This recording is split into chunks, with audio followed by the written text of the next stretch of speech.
Hi, and welcome back to the HE Enabled podcast. This is the show all about sharing our experiences of disability, long-term health conditions, and neurodiversity in the British higher education system.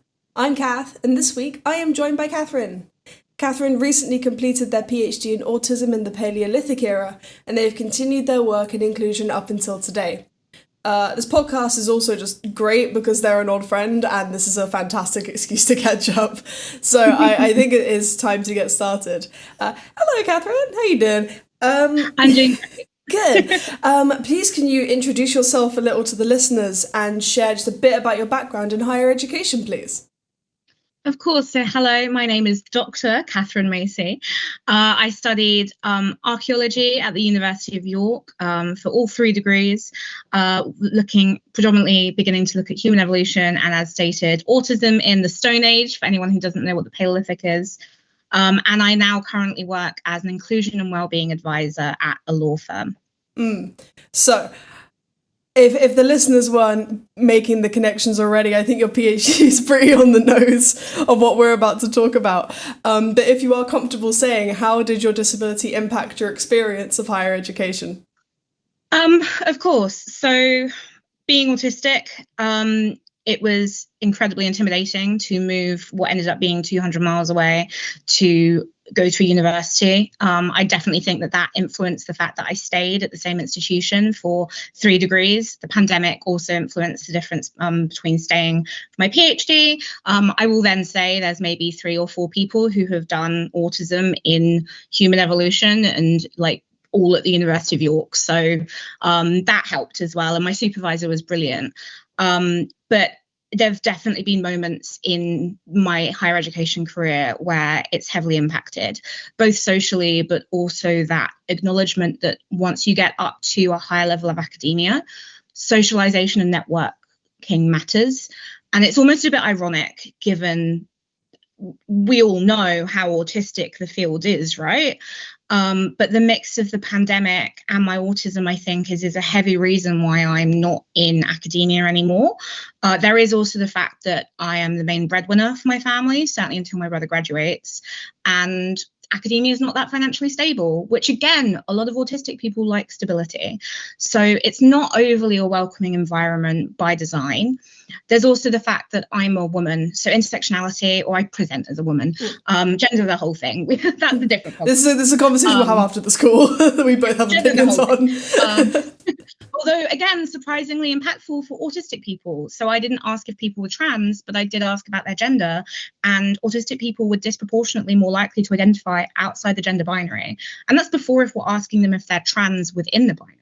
So all of this intersection matters, right? Yeah. And when you have academia as an institution that has been set up, and archaeology especially, we don't have the same gender issues in terms of women representation in archaeology, certainly at the moment. But going back, it's an incredibly male, middle-class, white subject, literally built on old male Victorians going around the world and going, I'm going to have that, actually. And we're still seeing the influences of this today. And that's kind of where my PhD came in. But also throughout my PhD, I ended up developing what I now know is a spine injury. So I was a dancer as a child. That's actually how we met, obviously, through pantomime and dancing. And it turns out that I injured myself at the age of 16, and that has become a permanent daily issue in the last 3-4 years. So I went from beginning my PhD considering field research to ending it barely being able to walk to the office, which was a 20-minute walk from my house away. And that as well significantly impacted, and again has influenced my engagement with academia. Networking is very often done stood up, and you can be halfway through a brilliant conversation and say to someone, I really need to sit down now, and it ruins the flow. It means you don't get to finish that conversation and you can't move around the room in the same way. So there's all these little things that have added up, despite the fact that I've also had a significant amount of support. Researching autism made it a little bit easier to say, look, I do know what I'm talking about. Having a supervisor that researched autism, very much understanding.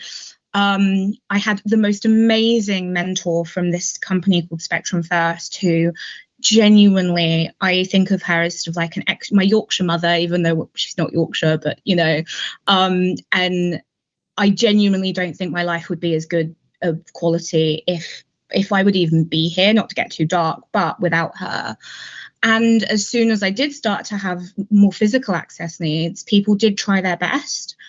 But as we all know, it's exhausting educating people, and especially when you're trying to learn yourself, because even though I have a literal PhD in autism, I'm still kind of clocking things and going, oh, that's my autism. That's not just a personality trait or something that's wrong with me.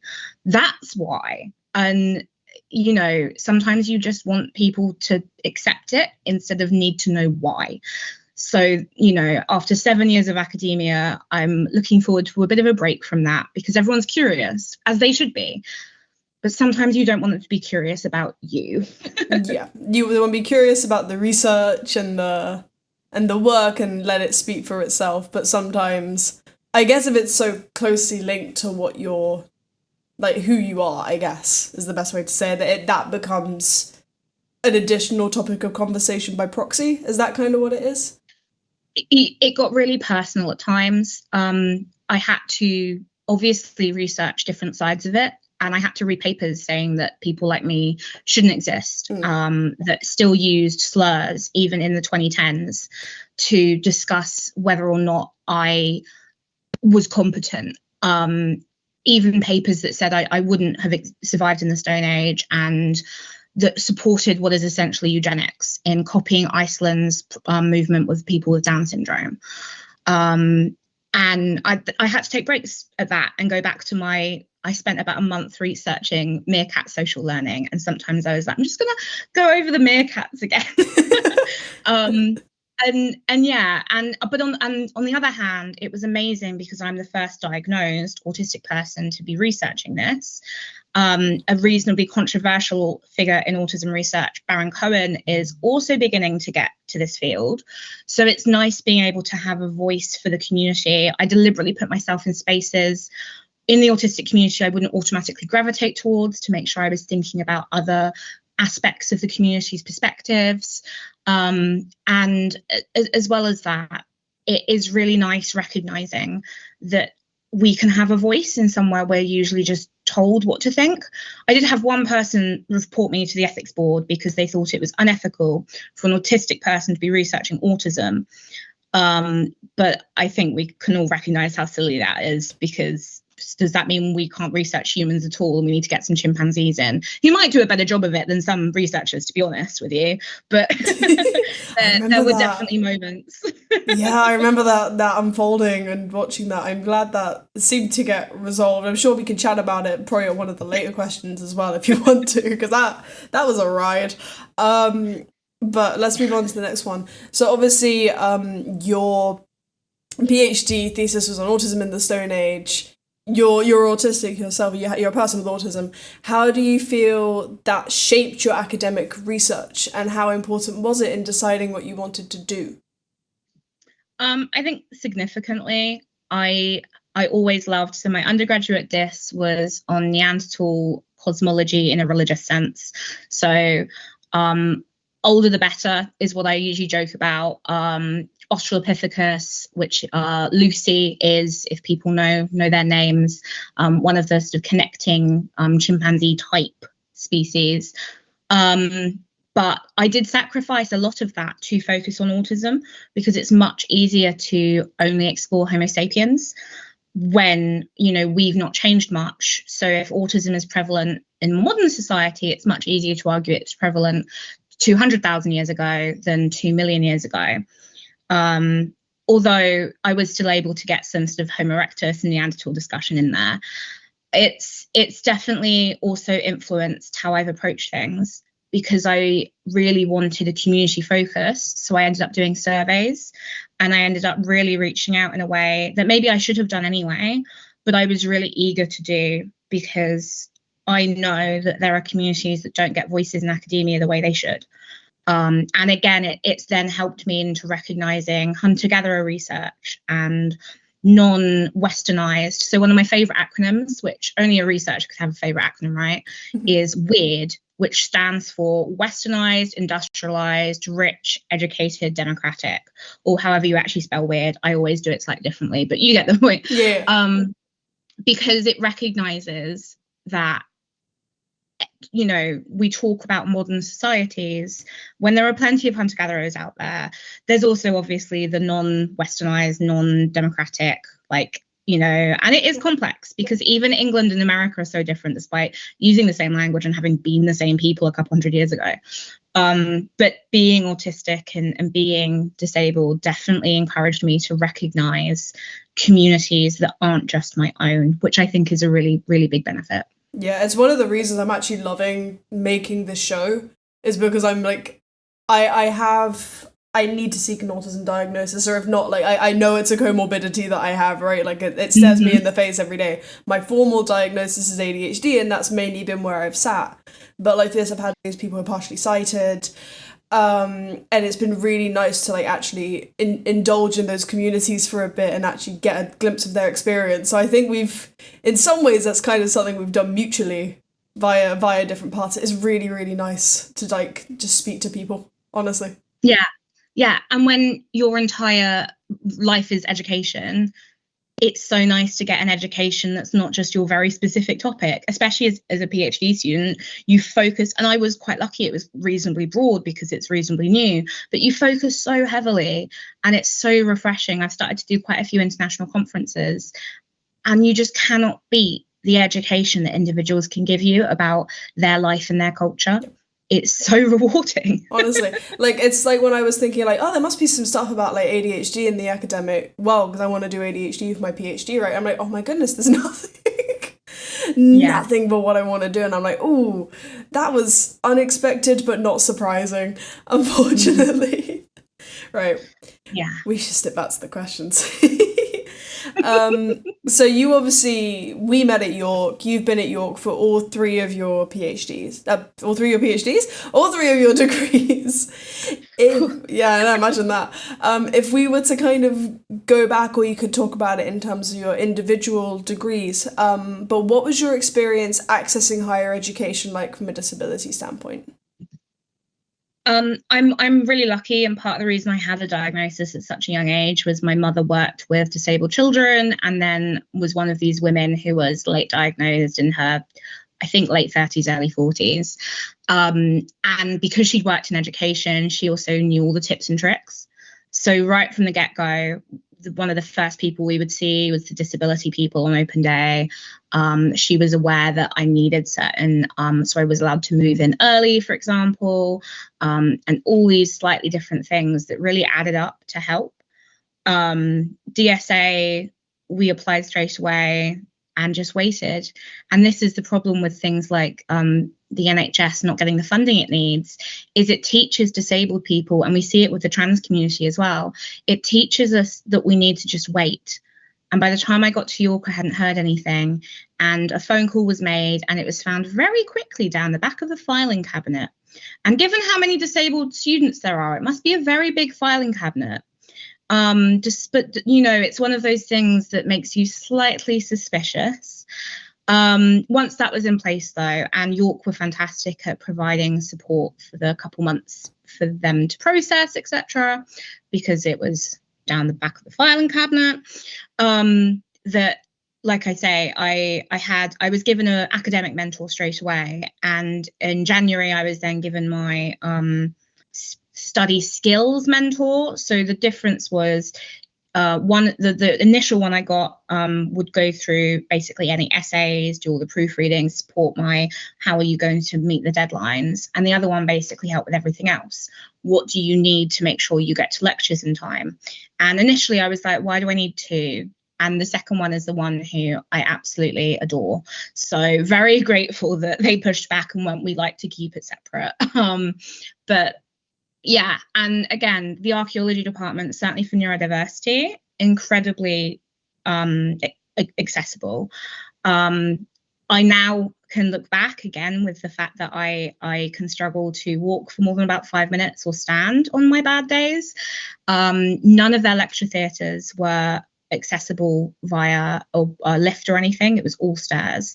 They are admittedly moving, though that's caused its whole drama in its own self. And obviously, I started in 2016. We're now in 2025. So any wheelchair user that had wanted to go to York to study archaeology would not have been able to.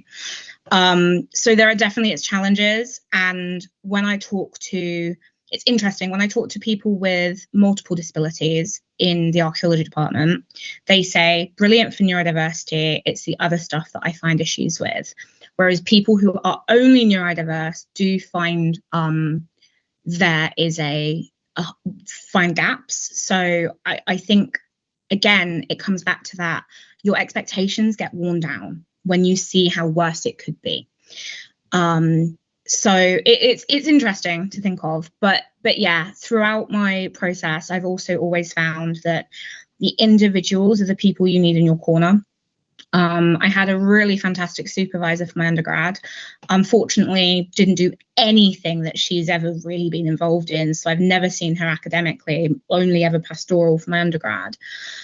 But she really understood things like carers are more likely to be disabled, for example, and I'm also a carer for my family, and I had multiple personal tragedies throughout my undergrad, and she understood so easily and so quickly. And again, you see this in the disabled community. We're more likely to go through things like this because of our situations, and it made me just wonder how much better it would be, because academic supervisors don't have to go through any form of training.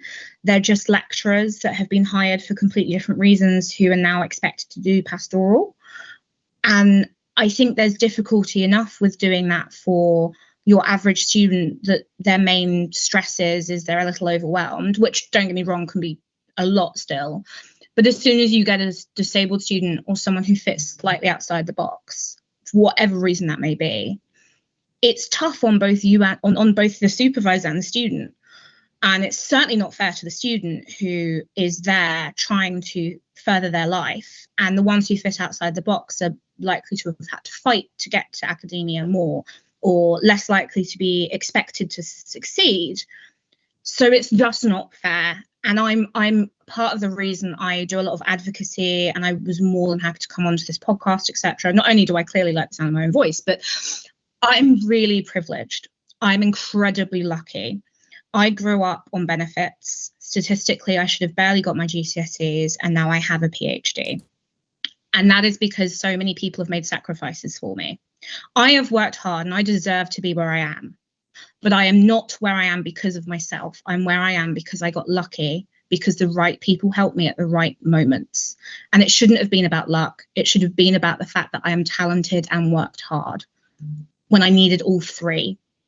And we need to build a higher education system that removes the luck element, so anyone who is talented and work hard can get here. And again, this is disproportionately impacting disabled people and other underrepresented groups. So yeah, sorry, I've slightly gone off on one, but that's so good. I mean, that's why we have these questions, is I want the experience to be shared. If that experience is coming from that place, right, I'm not going to invalidate that in any way. I think that's incredibly valid. Yeah, so we're going to move on to the next question.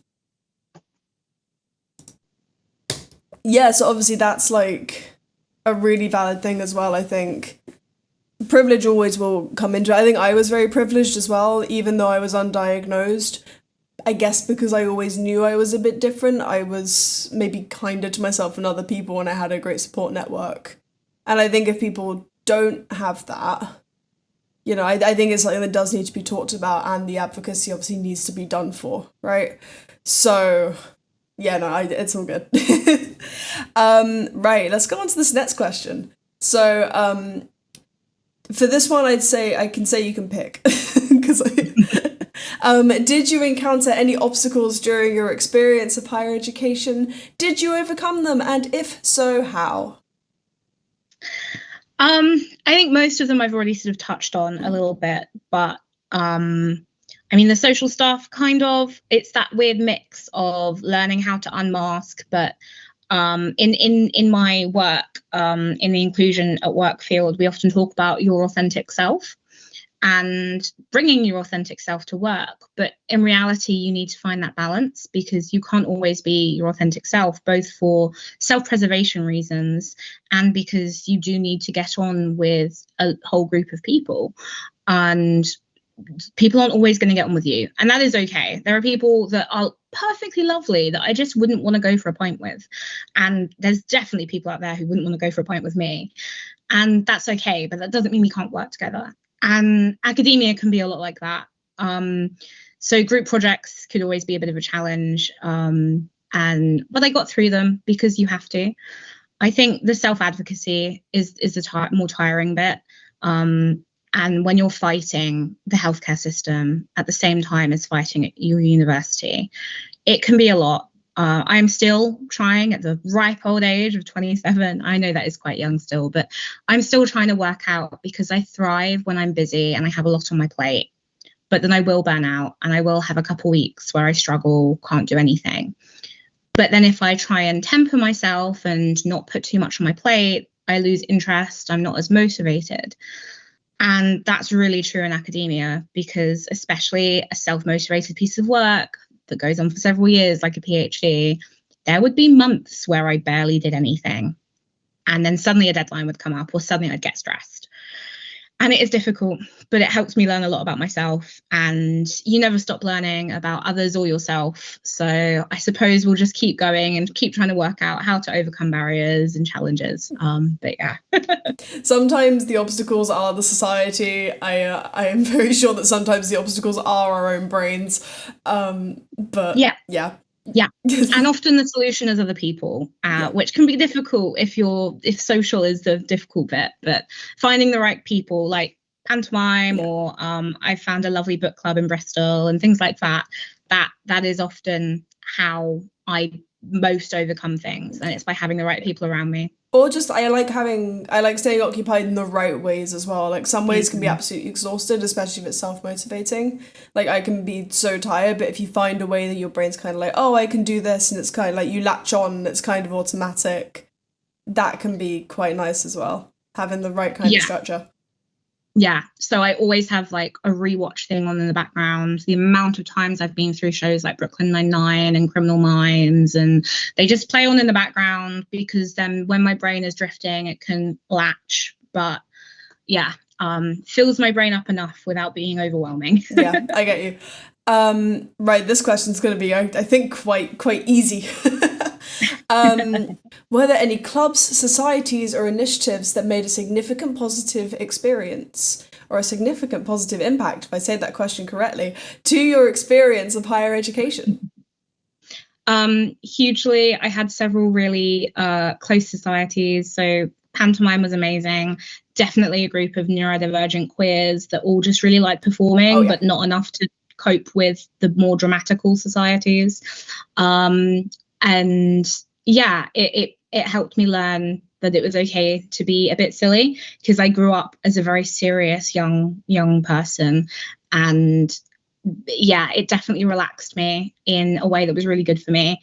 And I was also really lucky that I was moved in opposite someone that is still one of my best friends. I'm going to go visit her and stay with her for my graduation. And just having those people in your life just makes such a difference. And sometimes it's pure chance that you meet the right people.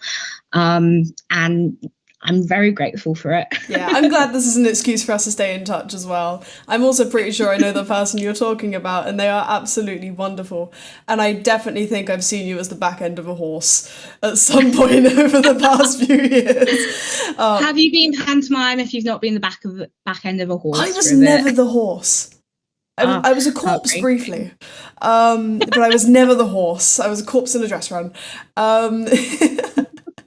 Right, this next question can go quite a number of ways, but I think it's one that is useful to have, and I always get a range of responses, so answer it however you please. But have you ever found instances of your disability proving helpful in a higher education setting? Hugely. Researching it helps because it gives me that personal insight. I don't think it's too cocky to say I am definitely probably a world expert on autism, because how many people have both a PhD and personal experience in it? The answer might be more than we think, but they're not diagnosed. Yeah. But there's also the fact that hyperfocus is really beneficial. Literally something I wrote about. I mean, my PhD was also about finding why autism might have evolved, right? So we could just go into that. If you want to, go for it. But even the more negative side of things, like becoming physically disabled, opened up. Because there was, autistic people are disabled, and not everyone identifies as, but it comes under the definition. So we've always been adjacent to physical disability, but it really just opened my eyes up at how badly the world is built physically as well. And I'm really lucky I can still go upstairs if needed. I had my fireplace assessment at work, and I was like, look, if it's between pain and being burnt alive, I'm going to choose the pain and walk down the stairs. It's all those little things where it made me realize how much we have to do. And then again, it made me realize how much we have to do for race equality and for all of these other things.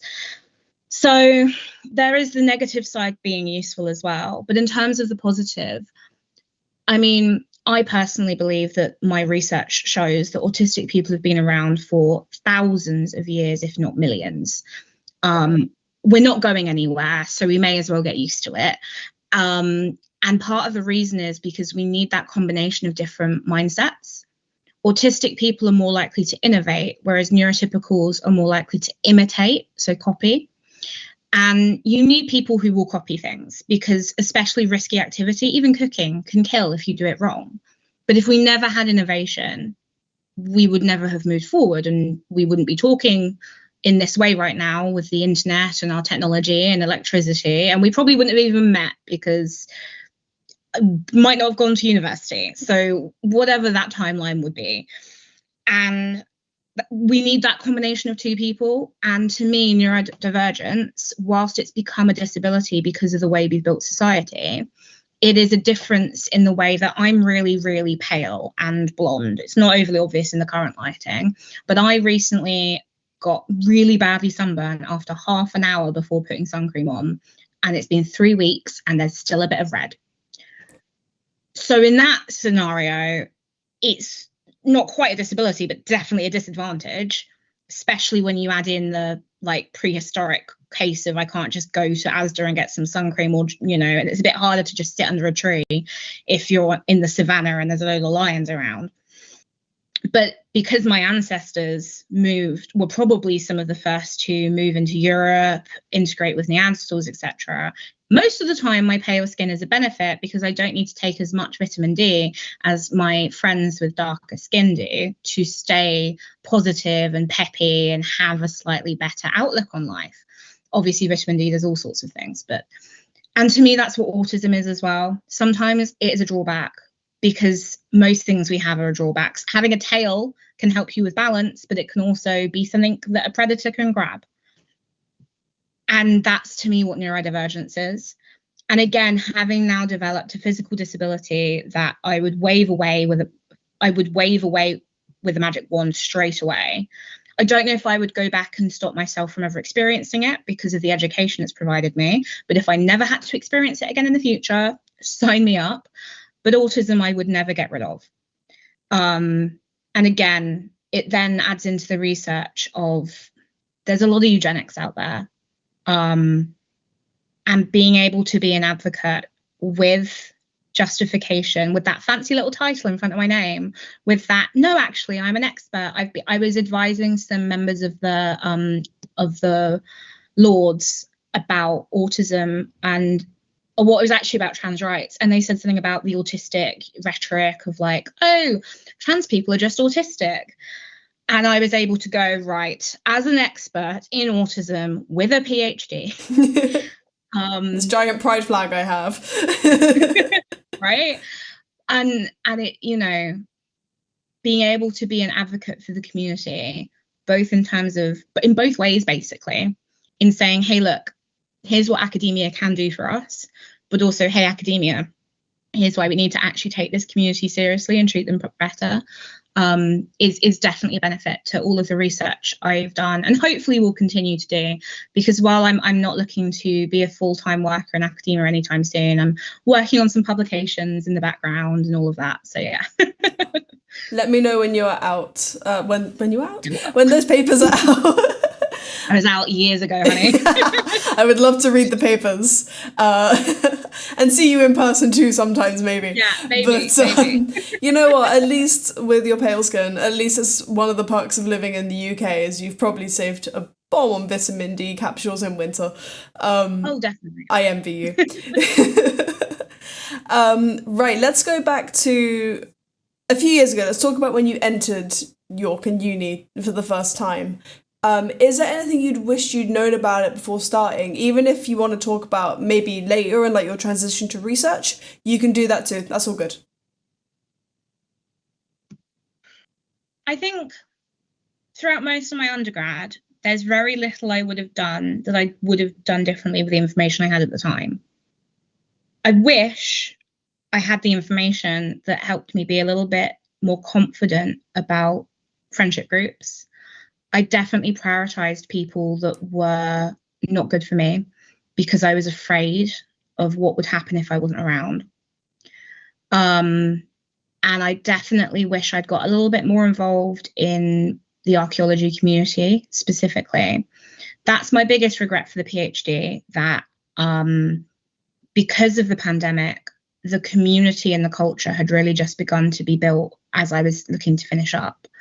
And I had some personal circumstances that meant I just had to get a job, and that job ended up being in Bristol. So even for the last year, while I've waited on the admin and done some of my corrections, etc., I've not had much. But in terms of what advice would I potentially give, which I think is a slightly different question, I think just recognizing that you're going to have bad days and bad moments. But the most helpful thing, I was really eager when I was younger, and I still am now, to take responsibility and not be one of those people who are saying, oh, well, I'm autistic, so you shouldn't be offended or whatever. But I went too far the other way. And if something went wrong in a friendship group, or if someone was upset, I assumed I had been autistic and had done something wrong. When in actuality, neurotypicals don't get it right all the time, which was something someone said to me. And I suddenly clocked that, yeah, it might be my fault 60% of the time, but it's not my fault 100% of the time. And people shouldn't let me take responsibility when it's not my responsibility. And also, real friends accept that you make mistakes.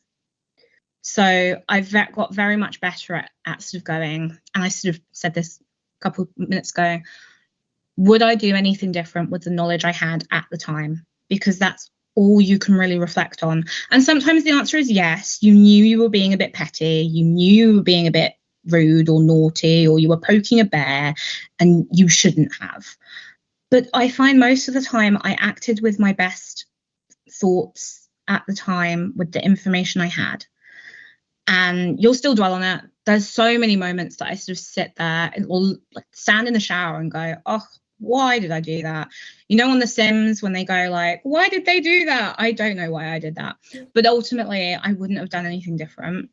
And that mindset has been really helpful to me, especially as an autistic person, in reassuring myself that I'm trying my best. And most people around me are trying their best. If they're not, that's on them.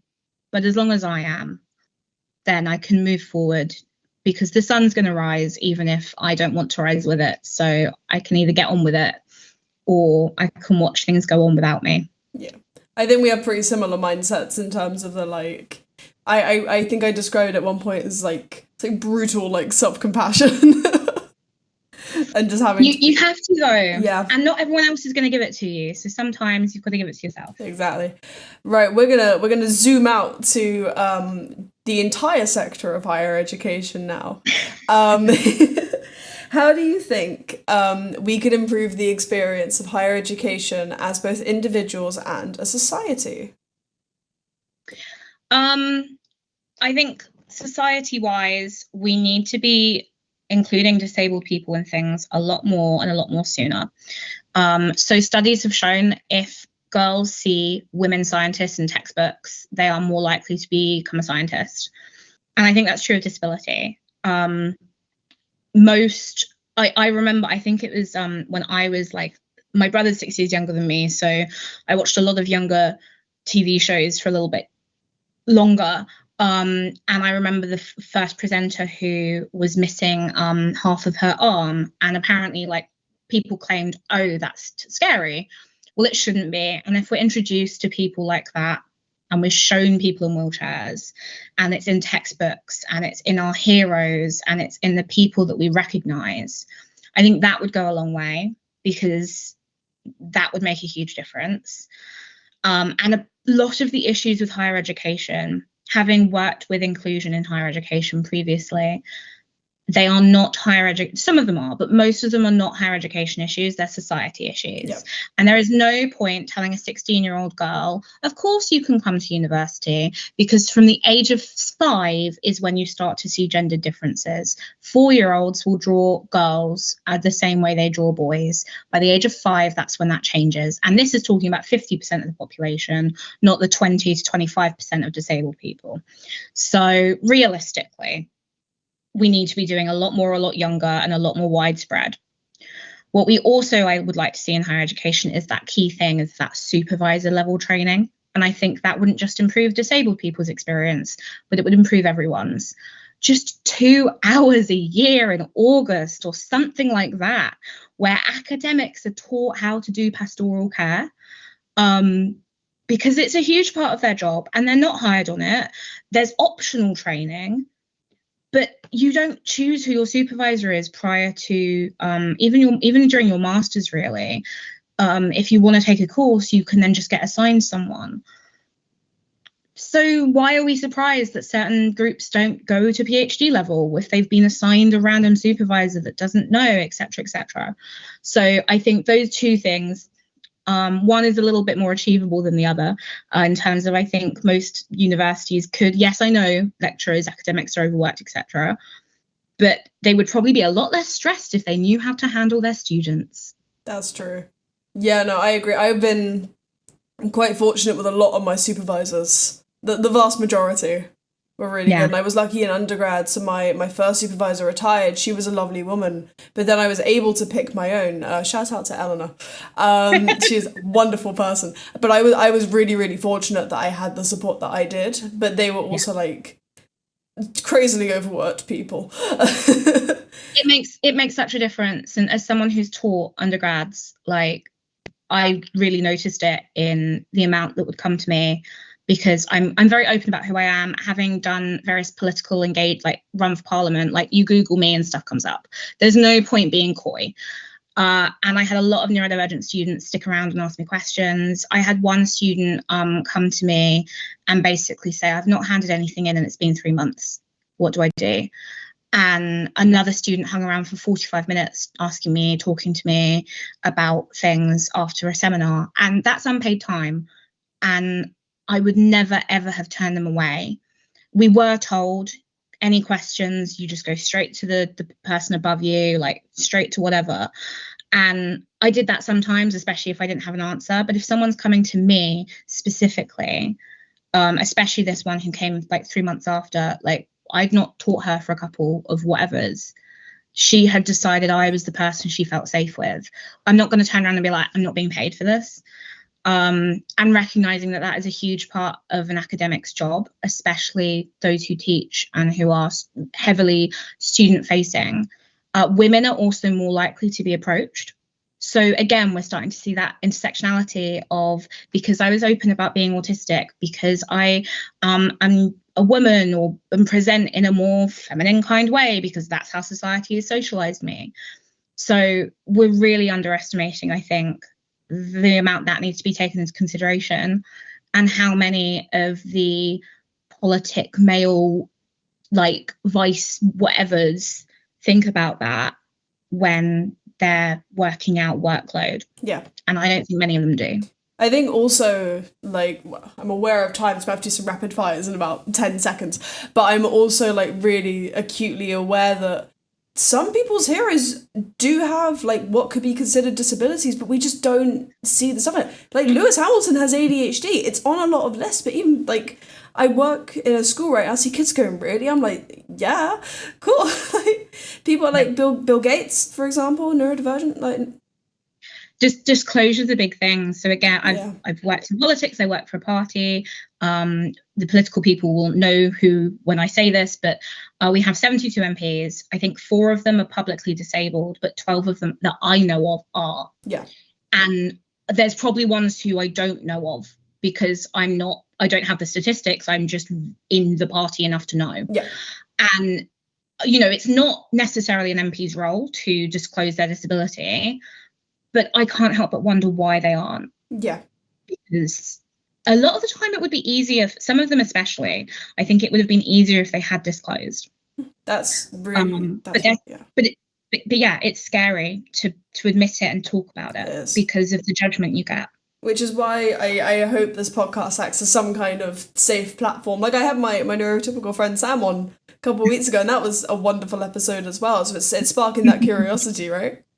Yeah, definitely. And I'm always willing to talk about things. I do a lot of advocacy on unpaid carers and disability, and I fit into loads of different protected characteristics ultimately. I talk about what it's like growing up on free school meals sometimes. And that's because I'm a very open person. I am happy to talk a lot, happy to be myself.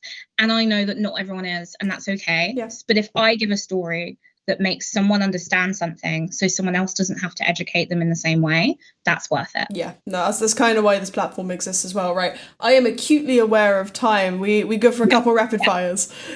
Yeah, and I will be quick, I promise. We'll try. Right, next one. First of all, how are you doing nowadays? And what are you doing nowadays? And how have your past experiences in higher education kind of affected this? I'm doing great. I'm incredibly happy at a fantastic law firm doing inclusion and wellbeing. My knowledge of neurodiversity has definitely aided getting the job. They mentioned it several times in the second interview process. And it's also really increased my confidence in myself. That's really good. I'm super happy for you. That's amazing. Right, final one. We're going to wrap up, okay? So if we were to take all of these bits of your story and we take everything, we mush it into one point, what is the one key takeaway that you would like listeners to remember from your story? I think it's that if you're yourself and it costs you, it was never worth losing in the beginning. That's good. Concise. Definitely, I like that. Right. I'm trying to be concise. You know what? I appreciate it. That was a really, really good one. Right, Katharine, we've made it. That's the end of the questions. Thank you so much for coming on. That was incredibly wonderful and insightful and all that good stuff.